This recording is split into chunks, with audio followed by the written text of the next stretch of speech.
The air smells like coal smoke and damp wool. Sirens echo faintly across the camp perimeter. Not screaming, just humming like something waiting. The sky above the barbed wire is a flat, lifeless grey. Boots crunch on frozen gravel. Then it happens. A US soldier steps forward. And instead of a weapon, he holds a pillow. Not a ruse. Not a trick. A pillow. Inside the barracks, a German prisoner stiffens, sways, and whispers, "I can't stand straight." This should not be happening. In the middle of a war designed to erase mercy, something deeply destabilizing has just occurred. Scientists were not prepared for what happened next. The year was 1944. The location, a US Army, prisoner of war, camp in the American Midwest, one of more than 500 POW facilities spread across the United States. Behind the fences are nearly 400,000 captured German soldiers, veterans of Stalingrad, North Africa, Italy, the Eastern Front, men trained to expect brutality, men who had been warned, explicitly, that American captivity would mean starvation, beatings, humiliation. That expectation was part of Nazi doctrine.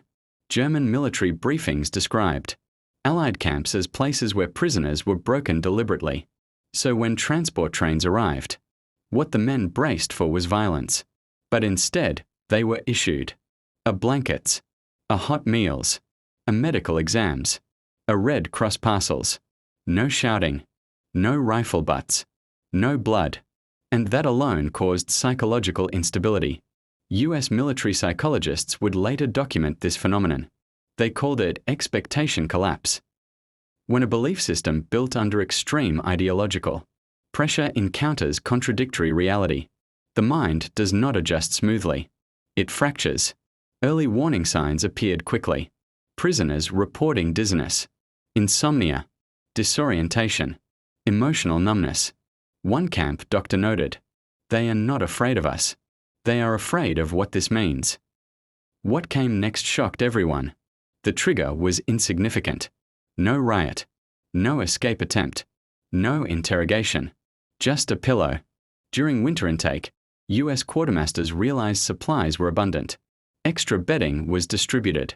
One American private, barely 20 years old, walked down a barracks aisle and handed a pillow to a German POW woman assigned to auxiliary labor. Her hands froze mid-air. Witnesses say she stared at it for several seconds, as if waiting for a command or a punch. Instead, the soldier nodded and walked away. Her knees buckled.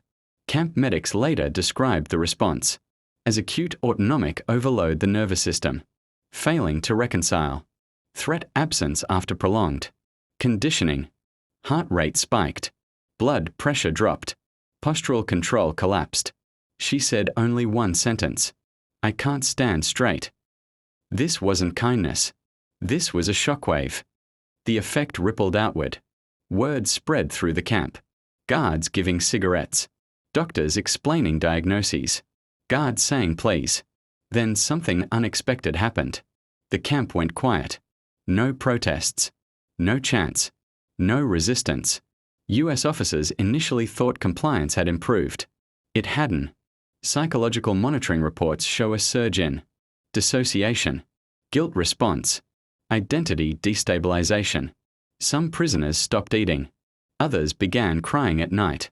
One wrote in a confiscated diary, "If they are monsters, I can fight them. If they are human, what am I?" Then the alarms went silent. Not the sirens. The ideology. Military psychologists, intelligence officers, and Red Cross observers disagreed sharply.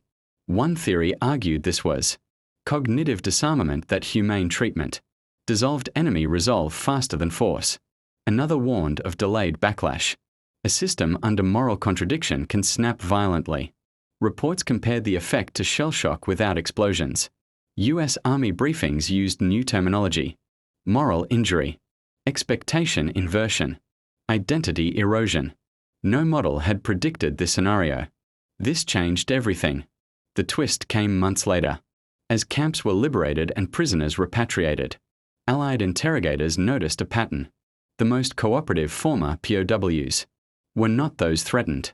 They were those who had been treated gently. One German officer summarized it bluntly. "You destroyed the war inside us." The pillow incident became a case study. A single nonviolent gesture had triggered more collapse than weeks of bombardment, because it forced a realization no propaganda could survive. The enemy was not what they had been told, and that realization detonated internally. After the war, many former POWs struggled to reintegrate, not from trauma alone, but from moral dislocation. Some testified in war crimes trials. Others refused to speak about captivity at all. US military doctrine quietly absorbed the lesson. Modern psychological operations would later formalize it. Humanity can be destabilizing. The camp was dismantled. The fences removed. The pillow never catalogued. But the impact remained. Wars are remembered for explosions. But sometimes the most dangerous force is mercy in the wrong place at the wrong time. Because when certainty collapses, when hatred loses its shape, the human mind has nowhere to stand. And somewhere in history, a soldier learned that a pillow could hit harder than a bomb. And scientists are still watching, because the next time, the shock may not stop at the fence.